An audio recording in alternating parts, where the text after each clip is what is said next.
Hello বন্ধুরা, তোমরা কেমন আছো? আশা করি সকলেই ভালো আছো, কিন্তু আমি আজকে অতটা ভালো নাই। আমার সকাল দিয়ে শরীরটা খুবই খারাপ। হসপিটালে যাচ্ছি, আর আমার মেয়েকেও হসপিটালে নিয়ে যাচ্ছে, ওর দাঁতে প্রোটিন নিতে হবে সেজন্য।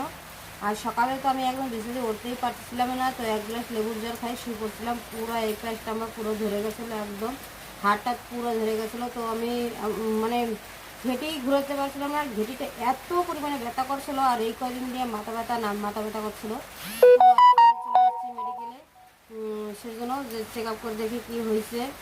আর ভিডিও তো আজকে সেরকম করতে পারলাম না, আমাকে এখানে নেটটা পুরো ছোলো, সেজন্য একটু লং ভিডিও সারবো ভাবছিলাম, কিন্তু পারছিলাম না সারতে। আর লং ভিডিও যে সারি, আমি উপরের লেখাটা ঠিক এখন ভিডিও দেখে একটু দিয়েছি, কিন্তু যে ভিডিও চালানোর পরে সেই লেখাটা ওঠে। প্লিজ তোমরা একটু আমাকে সাপোর্ট করো, আর এভাবে তোমরা একটু পাশে থাকো আমার। আমি তো সেরকম লং ভিডিও সারতেও পারি না, আর আমার ওয়াচ টাইমটা পুরো কম, এখন আমি কিছুই করতে পারিনি, সাবস্ক্রাইবও খুব কম।